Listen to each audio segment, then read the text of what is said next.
오늘 시편은 표제어가 인도자를 따라 기띔에 맞춘 노래라고 하는데요. 기띔이라고 하는 것은 포도주 틀이라는 의미이고 포도주 틀에 대한 노래라고 하는 시라고 소개하고 있습니다.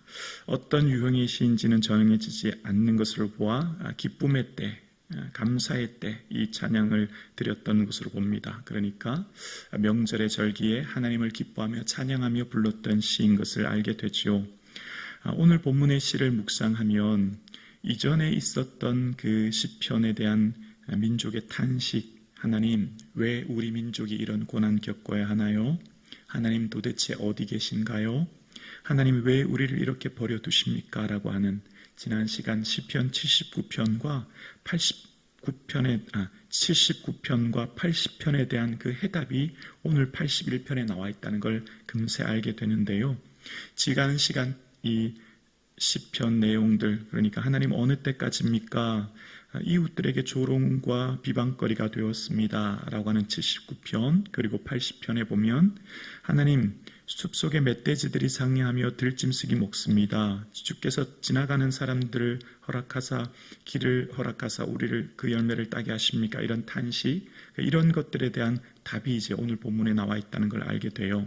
그러면서 그동안의 이스라엘 백성들이 이웃으로 인한 단식, 그러니까 바벨론 포로의 고통과 그 고통으로 인하여 있었던 일들에 대한 원인에 대해서 오늘 시편을 통해 깨닫게 되는데요.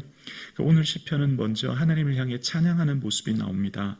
1절과 2절이 이렇게 고백하죠. 우리의 능력이 되신 하나님을 향하여 기쁘게 노래하며 야곱의 하나님을 향하여 즐거이 소리를 칠지어다. 시를 읊으며 소고를 치고 아름다운 수금의 비파를 아우를지어다. 능력이 되신 하나님을 찬양하고 기뻐하고 즐거워하라고 하면서 시, 소고, 수금, 비파, 우리가 가진 모든 것으로 주님을 찬양하라 라고 하면서 하나님을 기뻐할 것을 이야기합니다. 그러면서 오늘 시편이 언제 이 시가 선포되고 함께 즐거워했는지를 알게 되는데 3절에 보면 초하루와 보름과 우리의 명절에 나팔을 불지어다 라고 이야기합니다. 초하루 그리고 나팔이라고 하는 것을 통해서 이 시가, 그러니까 명절 때, 절기 때 이 시가 하나님 앞에 읊혀졌다는 걸 알게 되는데요.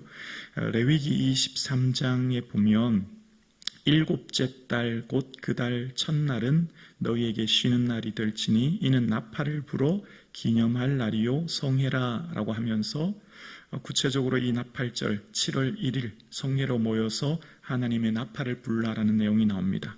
그래서 이스라엘에게서 7월 1일은 새해거든요. 그 새해에 나팔을 불면서 하나님을 예배하고 찬양할 것을 말하는 것을 봅니다. 그러니까 초하루 그리고 보름이라고 하는 것은 7월 15일부터 보름 동안 초막절을 지켰거든요. 그 명절 때에 하나님을 찬양하고 경배할 것을 말하면서 그 명절 때 절기 때에 하나님 앞에서 즐거워하며 기뻐할 것을 말했고 그 절기 때 또한 이런 말을 합니다. 4절에 보면 우리 4절을 밑줄 그으면서 한번 고백하실까요? 4절 함께요. 이는 이스라엘의 율례요 야곱의 하나님의 규례로다. 자, 왜 하나님을 찬양하며 왜 7월 초하루 나팔절에 또 7월 15일 보름 동안 초막절을 지키며 왜 우리가 이 예배와 절기를 지켜야 하는가라고 하는 거예요. 여러분, 우리가 왜 지금 예배 드리고 있죠? 왜 우리가 오늘도 이 새벽에 이른 아침 나와서 하나님을 향해서 예배합니까? 말씀이 말씀이 무엇을 가르치고 의도하기 위해서 우리에게 이 말씀하실까요? 이스라엘의 율례라고 하는데요. 이 율례라고 하는 것은 호크라는 의미인데 율법이라는 의미와 함께 한계라는 의미가 있어요. 한계, 경계라는 의미가 있는 겁니다. 내 삶에 하나님의 말씀이 쥐어준 그 경계 안에 거해야 된다는 겁니다. 하나님이 내게 쥐어준 그 한계 안에 살아가야 된다는 겁니다. 무한정 내 욕망을 쫓아 살아가는 인생이 아니라 내가 소원하고 원하는 것들이 말씀의 경계 안에, 율법의 경계 안에, 율법의 그 한정 안에 있어야 된다는 것을 분명히 제시하는 거예요. 이스라엘 백성들이 가나안 땅에서 그 땅을 잃어버린 원인이 뭐죠? 왜 그들이 바벨론 포로로 가게 되었죠? 하나님의 말씀이 정하신 그 경계, 그 한계를 벗어났기 때문입니다. 그들이 하나님의 말씀에 이렇게 순종해야 돼. 얘들아, 너희가 가나안 땅 가지. 그러면 이런 삶을 살아야 해. 라고 하는 것 뭐죠? 신명기의 율법의 경계 안에 살아야 되는 거거든요. 그리고 4절 후반부에 보면 야곱의 하나님의 규례로다라고 하는데요. 이 규례라고 하는 것은 미슈파트라는 거예요. 이 미슈파트라고 하는 것은 하나님의 정의, 공의라고 하는 건데요. 이것이 구약의 굉장히 핵심되는 단어입니다. 구약 창세기부터 말라기까지 이 미슈파트, 하나님의 공의가 핵심 단어였고, 이 하나님의 공의는 하나님의 정신과 하나님의 뜻과 하나님의 마음을 담는 핵심 단어입니다. 이 미슈파트라고 하는 것은 법률적 견제를 말합니다. 법률적 견제. 그래서 즉 탐욕을 억제하는 거예요.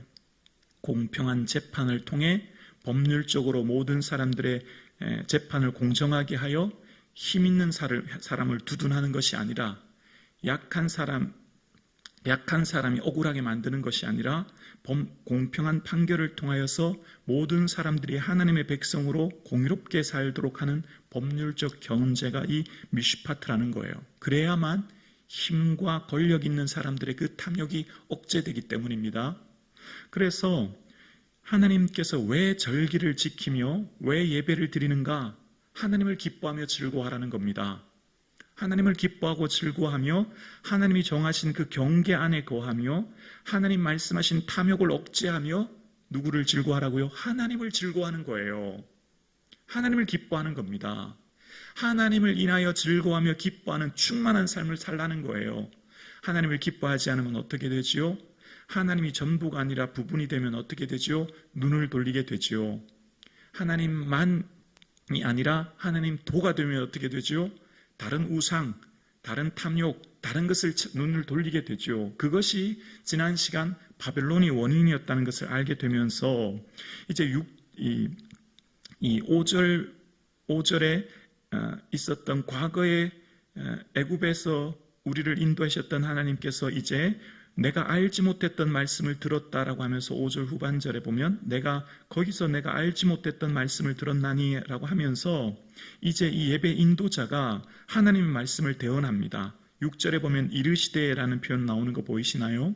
이르시되라는 표현이 이제 인용하는 거거든요. 하나님이 이런 말씀 하셨어 라고 하면서 여러분 성경 마지막 16절에 보면 하셨도다라는 말씀이 나와요. 그러니까 인용 구절, 이르시되 이렇게 하셨도다라는 말은 하나님이 우리에게 이런 말씀을 하셨습니다라고 하면서 예배 인도자가 이제 드디어 말하는 겁니다. 그러면서 이 본문의 내용을 가만히 보면 지난날에 우리 민족이 겪었던 그 고난의 원인과 그 의미가 왜 왔는지에 대해서 알게 되는데요. 하나님은 어떤 분이신가 라고 하면서 볼게요. 6절과 7절이에요. 이르시되 내가 그의 어깨에서 짐을 벗기고 그의 손에서 광주리를 놓게 하였도다.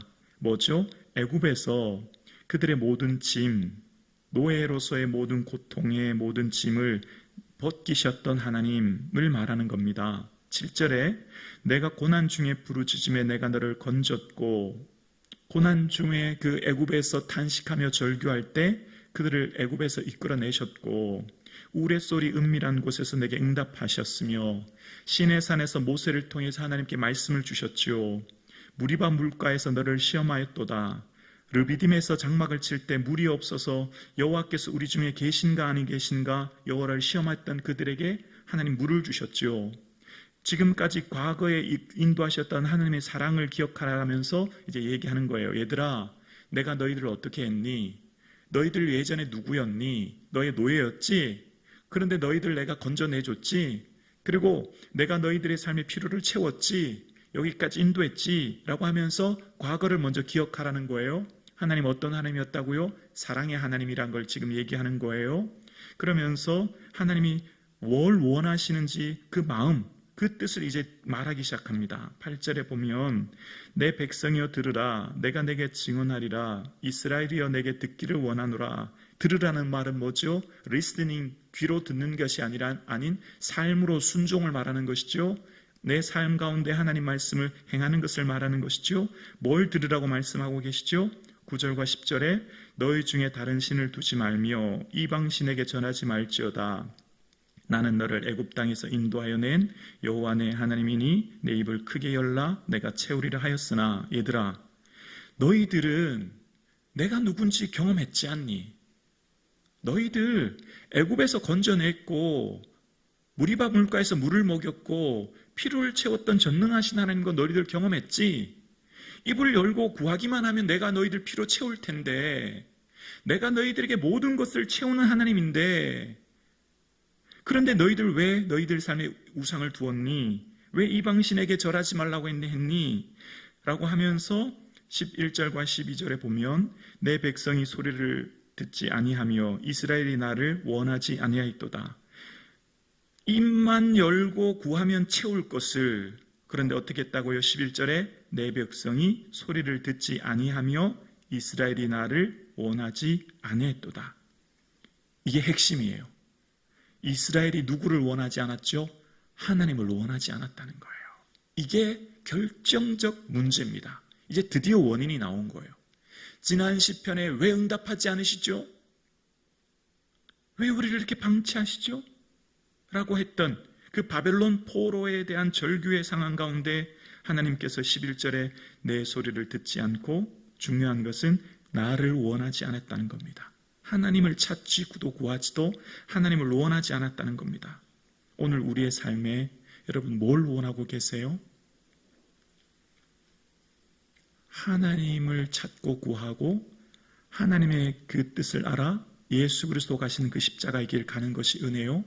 십자가가 영광이요. 십자가가 축복입니다. 그래서 십자가 지고 가는 것이 비록 고난이지만 그것이 우리에게 영광입니다. 반대로 십자가 없는 축복, 십자가 없는 부요, 십자가 없는 이 땅에서의 모든 복은 진정한 복이 아니에요. 우리의 삶 가운데 십자가 지고 가는 이 길이 고난과 환난과 곤고처럼 보이나 이것이 생명의 길이요, 이것이 진리의 길이요, 이것이 은혜의 길이요, 이것이 참된 복된 길입니다. 십자가 없는 고난, 십자가 없는 형통, 부요, 평안, 그게 복이 아니에요. 우리가 당장에 내 눈에 보이는 십자가 없는 부요를 쫓아 살아가는 우리의 마음이 절제되고 하나님을 따라 걸어가는 길, 그래서 하나님을 원하여 하나님이 원하시는 그 길을 걸어가는 은혜가 우리의 삶에 있기를 주의 이름으로 축원합니다. 예수 그리스도를 소원하여 예수 그리스도를 사랑하여 예수 그리스도 따라가는 길이 우리에게 진정한 은혜요 생명의 길인 줄로 우리는 믿습니다. 이스라엘의 삶이 하나님을 원하지 않고 당장의 부요, 평안, 형통을 쫓아 살았던 그들의 삶을 하나님께서 탄식하는 모습이 오늘 본문에 나와요.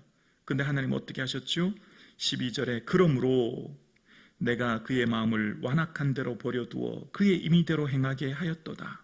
세번역 성경은 이렇게 말해요. 그래서 나는 그들의 고집대로 내버려두고 그들이 원하는 대로 가게 내버려뒀다. 여러분, 하나님께서 우리에게 주시는 축복이 징계라는 거 아세요? 이게 좀 이해가 안 되죠. 잘못했을 때 책망하는 게 복이에요. 잘못 간 길로 갔을 때 매질하는 게 복이에요. 채찍질이 복이에요. 왜죠? 사랑해서 돌아오라고 하시는 하나님의 사랑이거든요. 그런데 저주가 뭘까요, 여러분? 저주는 유기입니다. 유기. 내버려 두는 거예요. 저주는 십자가를 버리고 예수 없는 삶을 살아가는 풍요의 길을 걸어가는데 그게 그 사람을 내버려 두는 게 그게 유기요. 그게 화예요. 하나님이 내버려 두시는 게 끔찍한 화라고요. 내 삶에 십자가 없는 예수 없는 삶을 살아가고 예수 없는 부요를 누리는데 형통합니까? 잘 됩니까? 그게 유기요. 그게 화입니다. 그게 복이 아니에요. 그걸 볼 수 있는 눈이 있어야 되죠.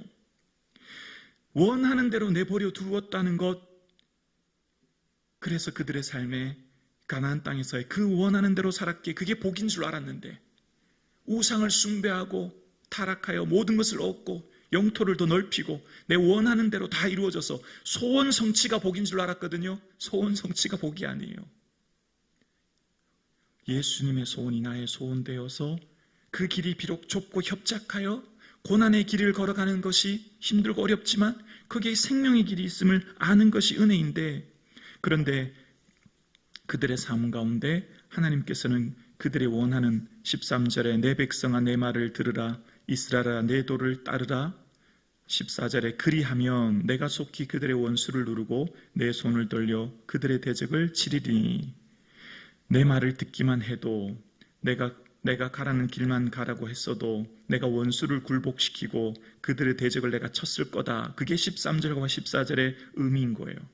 그래서 신명기 29장 19절에 보면 하나님이 이런 말씀을 하시거든요. 얘들아 너희들 가나안 땅 들어가면 이렇게 순종해, 그렇지 않으면 이런 어려움이 있을 거야 라고 하면서 이런 말씀을 하셨었거든요. 이 저주의 말을 듣고도 심중에 스스로 복을 빌어 이르기를 내가 내 마음에 완악하여 젖은 것과 마른 것이 멸망할지라도 내게는 평안이 있으리라 할까 함이라. 자, 이게 어떤 의미냐면 세번역 성경을 볼게요. 그러면 이해가 빠른데요. 그러한 사람은 이런 저주의 말을 들으면서 뭐라고 하셨죠? 얘들아 내 말 듣지 않으면 이런 저주가 있을 거야 라고 했다는 거예요. 그 말을 들었어요. 그런데 어떻게 해요? 속으로 자기를 달래면서 내 고집대로 하여도 만사가 형통할 것이다, 할 것입니다. 당신들은 그런 사람을 그대로 두면 맹렬한 재난을 만나서 파멸되고 말 것입니다 라고 이야기합니다. 말씀을 들었어요.